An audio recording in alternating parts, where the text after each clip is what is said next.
नमस्कार सगळ्यांना. श्री स्वामी समर्थ. तर आपल्या प्रत्येकाच्या जीवनामध्ये सुख, शांती, समाधान आणि समृद्धी यावी अशी प्रत्येकाची इच्छा असते. आणि आपल्या घरामध्ये पैसा जो आहे तो टिकून राहावा. आपल्या घरामध्ये देखील बरकत राहावी अशी प्रत्येकाची इच्छा असते.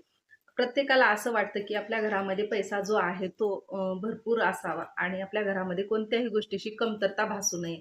त्याचबरोबर आपण जे कष्ट केलं आहे, जे प्रामाणिक कष्ट करतो, तर त्या कष्टाला आपल्या फळ भेटावं आणि आपण जो कष्ट करून पैसा कमवलेला असतो, तर त्या पैशाला पण आपल्या बरकत यावी, असं प्रत्येकाला वाटतो आणि तरीही त्यांची इच्छा जी असतात त्या अपूर्ण राहतात. तर त्या कोणत्या कारणावरून राहतात? तर बघा कितीही कष्ट करून जेव्हा आपल्या घरामध्ये पैशाची जी टंचाई आहे म्हणजे आर्थिक टंचाई आहे ती जाणवत असेल, तर तुम्हाला मी आज एक छोटे-छोटे उपाय सांगते.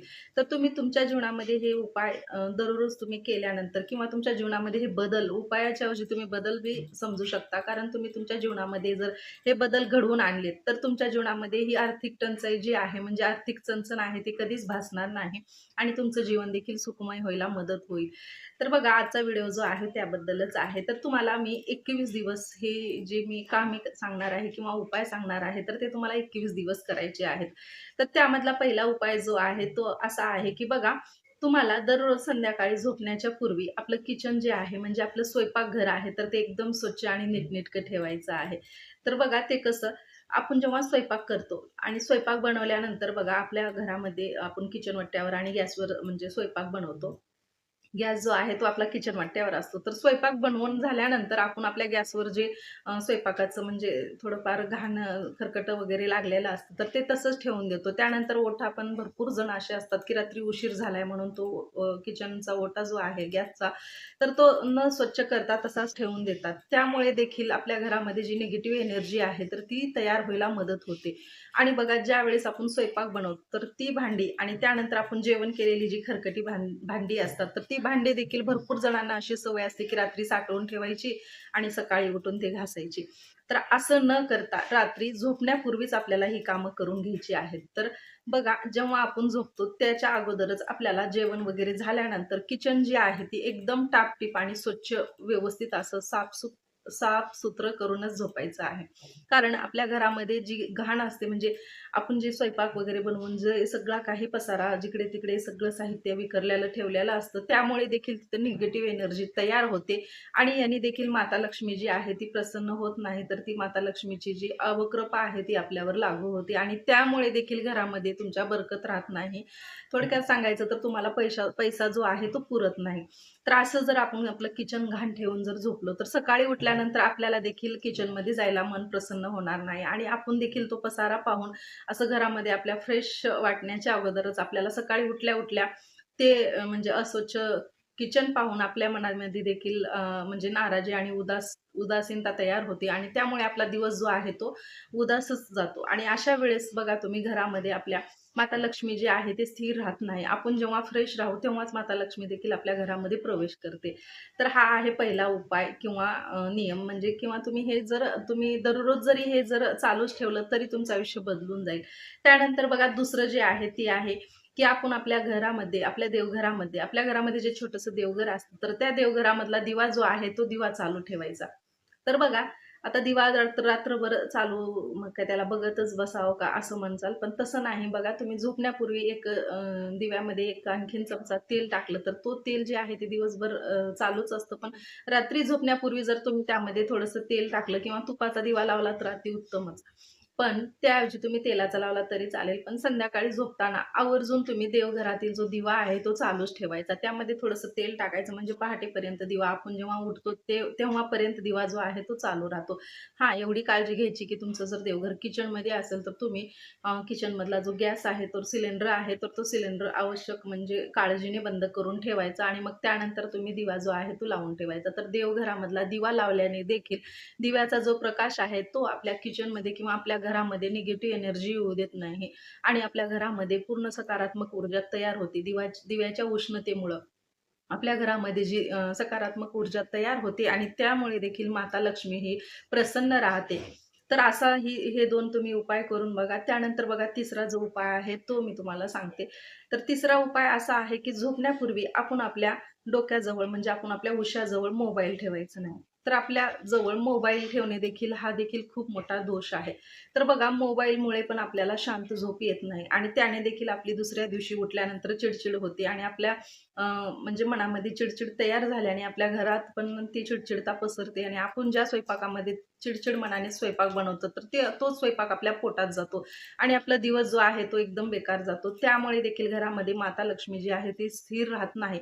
आपलं मन जर फ्रेश असेल, आपण जर सारखं म्हणजे हसत खेळत असू घरामध्ये, प्रत्येक स्त्रियाने तर घरामध्ये हसत खेळतच असावं. त्याने देखील घरामध्ये माता लक्ष्मीचा वास जो आहे तो सदैव टिकून राहण्यास मदत मदत होते. सॉरी. त्यानंतर बघा चौथा उपाय जो आहे तो आहे की झोपण्यापूर्वी तुम्ही माता लक्ष्मीचा एक मंत्र म्हणायचा आहे. तर ओम महालक्ष्मी देवी, ओम महालक्ष्मी नमः, ओम महालक्ष्मी नमः या मंत्राचा जप करून झोपायचा आहे. तर 11 वेळेस तुम्ही झोपण्यापूर्वी ओम महालक्ष्मी नमः या मंत्राचा जप करून झोपलो तरी तुमची जी मनोकामना आहे ती पूर्ण होण्यास मदत होते आणि दुसरा दिवस जो आहे तो किती फ्रेश जातो हे पण तुम्ही मला नक्की सांगा. तर बघा, कारण हे जे उपाय आहेत, तर हे आपल्या जीवनामध्ये, दैनंदिन जीवनामध्ये आपण दररोज जर लागू केले, तर आपलं जीवन जे आहे, तर खूप बदलण्यास मदत होते. त्यानंतर आता 5वा जो उपाय आहे, तो आहे, की आपण झोपण्यापूर्वी मनामध्ये कोणाबद्दल राग, द्वेष किंवा कोणाबद्दल वाईट विचार करून झोपायचं नाही. जेव्हाही आपण झोपतो, त्यावेळेस आपण मन प्रसन्न ठेवून झोपायचं आणि आपल्या मनामध्ये चांगले विचार करायचे, की माझा उद्याचा दिवस जो आहे, तो खूप छान जाणार आहे. उद्या मला इतकं म्हणजे पैसे भेटणार आहेत, असं देखील म्हणू शकता तुम्ही, की उद्या उद्या मला पैसे भेटणार आहेत, उद्या माझी कमाई एवढी होणार आहे. हे जर असं तुम्ही म्हणजे पॉझिटिव्ह विचार करून जर झोपी गेलात, तर दुसऱ्या दिवशी तुमच्या जीवनामध्ये तेच घडणार. जे तुम्ही विचार करणार आहात, तेच तुमच्या जीवनामध्ये घडेल. तर अशा पद्धतीने तुम्हाला हे 5 जे उपाय आहेत, तर हे तुम्हाला न चुकता दररोज 21 दिवस तुम्हाला हे करायचे आहे. तर या उपायाने बघा तुमच्या जीवनामध्ये किती बदल घडून येतात आणि तुमचे जीवन जे आहे ते एकदम सुखमय आणि तुमच्या जीवनामधल्या ज्या काही अडचणी आहेत त्या दूर होण्यास मदत होते. आणि हे उपाय तुम्ही न चुकता 21 दिवस करून बघा आणि हा उपाय करताना नेहमी श्रद्धा आणि भाव महत्त्वाचा आहे. मी सांगितले म्हणून उपाय करू नका. तुमच्या मनात वाटलं तर तुम्ही उपाय करा आणि तुम्ही मनातून जर हे उपाय केले तर तुमचे जीवन जे आहे ते खूप छान आणि एकदम सुरळीत चालायला सुरुवात होईल आणि बघा, आपण जेव्हाही माता लक्ष्मी आपल्या घरामध्ये स्थिर राहत नाही म्हणतो, आपल्या घरामध्ये पैसा टिकत नाही, आपल्या घरामध्ये बरकत राहत नाही. तर अशा वेळेस तुम्ही हाच एक उपाय करा, की तुम्ही ज्यावेळेस हे विचार करता, त्यावेळेस एकदम पॉझिटिव्ह विचार करा. त्याने देखील आपल्या जीवनामध्ये फरक पडतो बघा. तुम्ही स्वतःच विचार निगेटिव्ह करत असाल आणि मग तुम्ही सकाळी उठून कामे वगैरे करत असाल किंवा तुमच्या दिवसभर घरामध्ये तुमच्या मनामध्ये निगेटिव्ह विचारच आहेत, तर तुमच्या जीवनामध्ये कधीही म्हणजे यश येणार नाही आणि तुमचं जीवन जे आहे ते केव्हाच असं सुरळीत चालणार नाही. तुमच्या जीवनामध्ये नेहमी आर्थिक टंचाई राहणार आहे. त्यामुळे तुम्ही जेव्हाही विचार करता त्यावेळेस एकदम पॉझिटिव्ह विचार करायचे. कितीही टेन्शन असेल, काहीही असेल, तर तुम्ही त्या टेन्शनावर देखील तुमच्या सकारात्मक विचाराने तुम्ही त्याच्यावर देखील मात करू शकता. तर हे सगळे उपाय तुम्हाला मनातून आणि श्रद्धेने करायचे आहेत. त्यानंतर बघा, आपण जेव्हा उठतो त्यावेळेस पण आपल्या घराच्या समोर आपण व्यवस्थित असं नीटनेटकंच ठेवायचं. म्हणजे आपला जो मुख्य दरवाजा आहे त्याच्या समोरची जागा देखील रात्री झोपताना तुम्हाला स्वच्छ ठेवायची आहे. आणि आवर्जून तुम्ही संध्याकाळी तुळशीला दिवा मात्र लावायला विसरायचं नाही. संध्याकाळच्या वेळेस तुळशीला जर दिवा लावलो तर तुमच्या जीवनामध्ये तेव्हा देखील सुख आणि समृद्धी येण्यास मदत होते. म्हणजे संध्याकाळच्या वेळेला जेव्हा आपण दिवा लावतो, तुळस नसेल तर तुम्ही तुमच्या मुख्य दरवाजाच्या उजव्या साईडला देखील दिवा लावू शकता. तर तो दिवा लावल्यामुळे देखील तुमच्या घरामध्ये सकारात्मक ऊर्जा येते आणि त्याने देखील तुमच्या घरामध्ये लक्ष्मी माता प्रसन्न राहते आणि तुम्हाला त्याचबरोबर आर्थिक टंचाई जी जाणवत आहे, तुमच्या घरामध्ये जी बरकता राहत नाही, तर ती राहण्यास मदत होते. तर हे थोडेसे छोटेसेच मी तुम्हाला उपाय सांगत आहे. तर हे उपायाच्या ऐवजी तुम्ही तुमच्या जीवनामध्ये बदल घडवा आणि तुमचं जीवन जे आहे म्हणजे दररोजचं जे आपलं राहणीमान आहे किंवा आपण जी आपली जी दैनंदिन शैली आहे, तर ती बदलण्यास मदत करा. तर हे सगळं जर तुम्ही मनातून 21 दिवस किंवा 1 महिनाभर केलं, तर तुमचे जीवन जे आहे ते बदलण्यास मदत होईल आणि तुमचे जीवन नेहमी एकदम सुखमय असे तयार होईल आणि तुमच्या जीवनामध्ये कोणत्याही अडचणी उद्भवणार नाहीत आणि तुमच्या जीवनामध्ये जो पैसा आहे, बरकत आहे, ते टिकून राहण्यास मदत होईल. तर हा तुम्ही माता लक्ष्मीचा किंवा भगवान विष्णूचा उपाय तुम्ही करून बघा आणि या उपायाने देखील घरामध्ये भरपूर सारे रिझल्ट येतात, भरपूर सारे अनुभव येतात. तर हे नक्की तुम्ही करून बघा. तर एवढीच तुमच्यासोबत माहिती शेअर करायची होती. तर व्हिडिओ आवडला असेल, माहिती आवडली असेल तर लाईक करा. चॅनलवर जर नवीन असाल तर चॅनलला सबस्क्राईब करा आणि भेटूया अशाच माहितीसोबत. तोपर्यंत सगळ्यांना धन्यवाद आणि हा व्हिडिओ पाहिल्याबद्दल पण तुमचे सगळ्यांचे मनापासून आभार. श्री स्वामी समर्थ.